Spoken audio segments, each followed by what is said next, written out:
அஸ்ஸலாமு அலைக்கும். எல்லாம் புகழும் இறைவனுக்கே. இன்னைக்கு என்னென்னு பார்த்தீங்கன்னாக்கா ஒரு வெஜிடபிள் வச்சு ஒரு ஸ்வீட் எப்படி செய்யலாம்ட்டு தான். அது என்ன வெஜிடபிள்ஸ் எல்லாரும் பண்ணிப்பீங்க. பட் இருந்தாலும் என் பையனுக்காக நான் வந்து இந்த வெஜிடபிள்ஸ் வந்து நான் செய்கிறேன். ஓகேங்களா? அது என்னென்னு பார்த்தீங்கன்னா பீட்ரூட். நீங்கள் வந்து 2 பீட்ரூட்டாக எடுத்துக்கோங்க. நான் வந்து எப்படி சொல்கிறது, ஒரு பீட்ரூட் பெருசாக இருக்கிறதுனால 1 எடுத்துக்கிட்டேன். உங்களுக்கு குட்டியாக இருந்தால் 2 எடுத்துக்கோங்க, இல்லைனா பெருசாக 1 எடுத்துக்கோங்க. ஓகேங்களா? வாங்க இதில் நம்ம அல்வா எப்படி ரெடி பண்ணலாம்னு பார்க்கலாம். வீடியோக்குள்ளே போய் பாத்திரத்தில் கேரட் பார்த்திங்கன்னா ரவுண்டாக கட் பண்ணி எடுத்து வச்சுக்கிட்டேன். நான் இதை மிக்சியில் போட்டு நல்லா அரைச்சி இதோட வடிகட்டி சாறு எடுத்துகிட்டு வந்துடணும். இதில் 3 ஏலக்காய் வரை நான் போட்டு அரைச்சிட்டேன். ஒரு கிளாஸ் தண்ணி போட்டுக்கணும். போட்டு நல்லா அரைச்சி சாறு எடுத்துகிட்டு வந்துட்டேன் பாருங்கள். இதில் கார்ன்ஃப்ளவர் 3 ஸ்பூன் இல்லை 4 ஸ்பூன் போட்டு நல்லா கலந்துக்கணும். பெரிய டீஸ்பூனால் நல்லா கலந்து விட்டுக்கணும். கட்டி முட்டு இல்லாமல் நல்லா கலந்து இப்போ ஒரு பேனை வச்சு அடுப்பில் நம்ம நெய் போட்டுக்கணும். நெய் போட்டு நல்லா இது பண்ண பிறகு நம்ம கரைச்சி வச்ச கலவை இதில் போட்டுடணும். நல்லா கிண்டிக்கிட்டே இருக்கணும் கைவிடாமல்.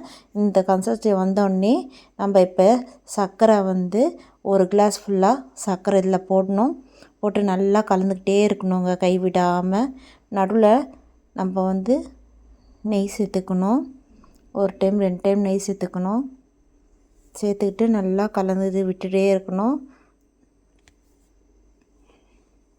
கலந்து விட்டுட்டே இருந்திங்கன்னா நல்லா கெட்டி பதத்துக்கு வரும். பாருங்கள், நல்லா கெட்டி பதத்துக்கு வந்திருக்கு.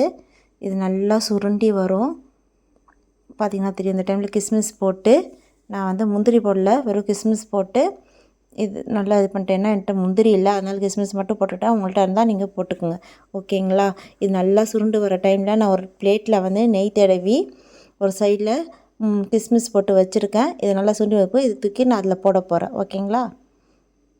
பாருங்கள், இப்போ இதில் தடவி வச்சுருந்தோம் இல்லையா, இதில் போட போகிறேன்.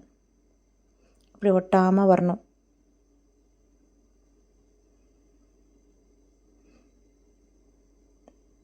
இப்போ பாருங்கள், சுவை. என் பையன் டேஸ்ட்டு பார்க்குறான். என்ன சொன்னான்னா, நான் வந்து கட் பண்ணிட்டேங்க, என்ன பாட்டு வந்ததுன்ட்டு. டேஸ்ட்டு நல்லாயிருக்கு அப்படின்னு சொன்னால் அதுதான், வேறு ஒன்றும் இல்லை. பின்னாடி பாட்டு விட்டுன்ட்டு நான் வாய்ஸ் கட் பண்ணிட்டேன். நான் டேஸ்ட் பண்ணுறேன். பாருங்கள், அல்வா சூப்பராக இருக்குது. டேஸ்ட் செம்மையாக இருக்குது. நீங்களும் ட்ரை பண்ணுங்கள். எப்படி இருக்குன்னு சொல்லுங்கள். வெறும் பீட்ரூட் கொடுத்தா பிள்ளைங்க சாப்பிட மாட்டாங்க. இந்த மாதிரி கொடுத்து ட்ரை பண்ணுங்கள். எப்படி இருக்குன்னு சொல்லுங்கள். ஓகேங்களா? என்னோடய சேனலை லைக், ஷேர், கமெண்ட் பண்ணுங்கள். ஓகேங்களா? நிறைய பேர் சப்ஸ்கிரைப் பண்ணாமல் பார்க்குறீங்க. அதனால் சப்ஸ்கிரைப் பண்ணிட்டு பாருங்கள். ஓகேவா? அல்லாஹ் ஹாஃபிஸ்.